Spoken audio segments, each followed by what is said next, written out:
যদি 2026-এ বসুন্ধরা আবাসিক এলাকায় একটা স্টুডিও অ্যাপার্টমেন্ট খুঁজে থাকেন তাহলে কিন্তু একদম ঠিক জায়গায় এসেছেন।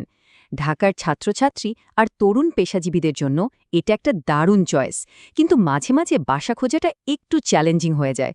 চলুন এই পুরো গাইডটা দিয়ে আপনার পারফেক্ট বাসা খোঁজার জার্নিটা একদম সহজ করে ফেলি। তো আজকে আমরা কি দেখব?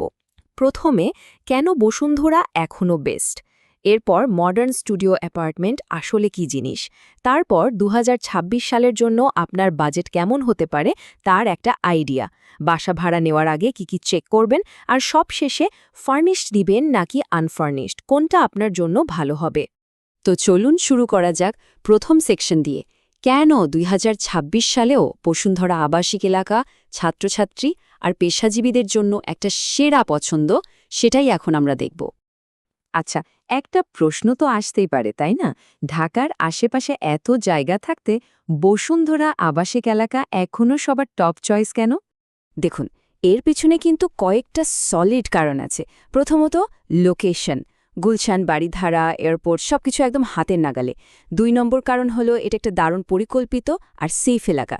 আর 3 নম্বরে যারা এনএসইউ বা আইইউবিতে পড়েন তাদের জন্য তো এটা সোনায় সোহাগা, হাঁটা দূরত্বে ইউনিভার্সিটি।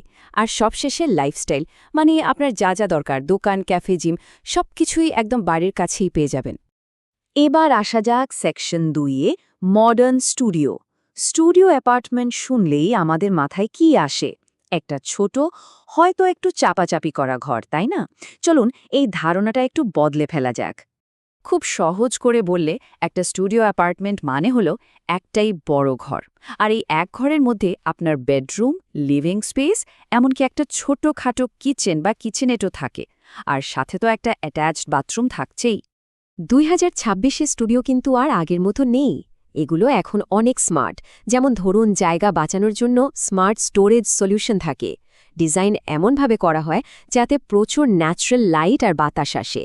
অনেকগুলোতে আবার একটা ছোট বারান্দাও থাকে। আর সবচেয়ে বড় সুবিধা হলো এখন কিন্তু অনেক ফার্নিশড অপশনও পাওয়া যায়, যা নতুনদের জন্য জীবনটা অনেক সহজ করে দেয়।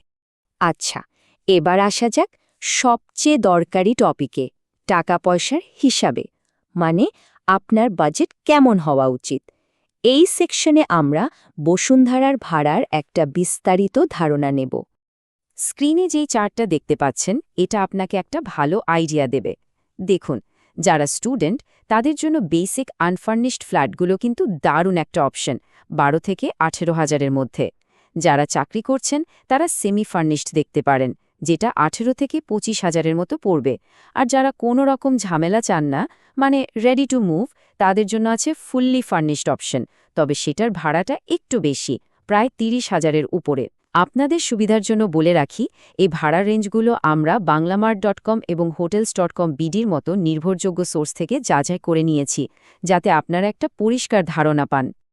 ওকে, এখন কিছু সুপার ইম্পর্ট্যান্ট টিপস। বাসা ভাড়া নেবার সময় আমরা প্রায়ই কিছু ছোটখাটো ভুল করে ফেলি। এই চেকলিস্টটা আপনাকে ঠিক সেই ভুলগুলো এড়াতে সাহায্য করবে। বলতে পারেন, বাড়িওয়ালার সাথে ফাইনাল ডিল করার আগে এটা আপনার সিক্রেট ওয়েপন। বাড়ি ফাইনাল করার আগে এই 4টা জিনিস অবশ্যই দেখে নেবেন। 1. ইউটিলিটি বিল, মানে গ্যাস, পানি, বিদ্যুতের বিল কি ভাড়ার মধ্যেই নাকি আলাদা করে দিতে হবে, এটা ক্লিয়ার করে নিন। 2. বিল্ডিংয়ে জেনারেটর আর লিফটের ব্যবস্থা আছে কিনা, কারণ লোডশেডিং একটা বড় সমস্যা। 3. সিকিউরিটি কেমন, 24 ঘন্টা গার্ড থাকে, সিসিটিভি আছে। আর 4 নম্বর, যেটা খুব জরুরি, বাসায় দিনের বেলা গিয়ে দেখবেন যথেষ্ট আলো বাতাস আসে কিনা। আচ্ছা, আমাদের আলোচনার প্রায় শেষের দিকে চলে এসেছি। এখন যে প্রশ্নটা আসে সেটা হলো, ফার্নিশড নাকি আনফার্নিশড, কোনটা আপনার জন্য ঠিক হবে? চলুন এই দুটোর সুবিধা অসুবিধাগুলো একটু দেখে নেওয়া যাক। দেখুন, সিদ্ধান্তটা কিন্তু পুরোপুরি আপনার সিচুয়েশনের উপর। যদি আপনার প্ল্যান থাকে 1 বছরের কম সময় থাকার, অথবা আপনি আসবাবপত্র কেনার ঝামেলায় একদমই যেতে না চান, তাহলে ফার্নিশড আপনার জন্য বেস্ট। বিশেষ করে ইন্টারন্যাশনাল স্টুডেন্টদের জন্য এটা দারুণ। আর অন্যদিকে, যদি আপনার প্ল্যান থাকে লম্বা সময়ের জন্য, মানে 2 বছর বা তার বেশি থাকার, আর আপনি নিজের পছন্দমতো ঘরটা সাজাতে চান, তাহলে আনফার্নিশড নেওয়াই কিন্তু বুদ্ধিমানের কাজ হবে। বসুন্ধরার কোন ব্লকে বাসা খুঁজবেন এটা নিয়ে কনফিউজড? আচ্ছা, একটু সহজ করে দেই। যারা ইউনিভার্সিটি মানে এনএসইউ বা আইইউবির একদম কাছে থাকতে চান, তাদের জন্য ব্লক এ আর বি হচ্ছে বেস্ট।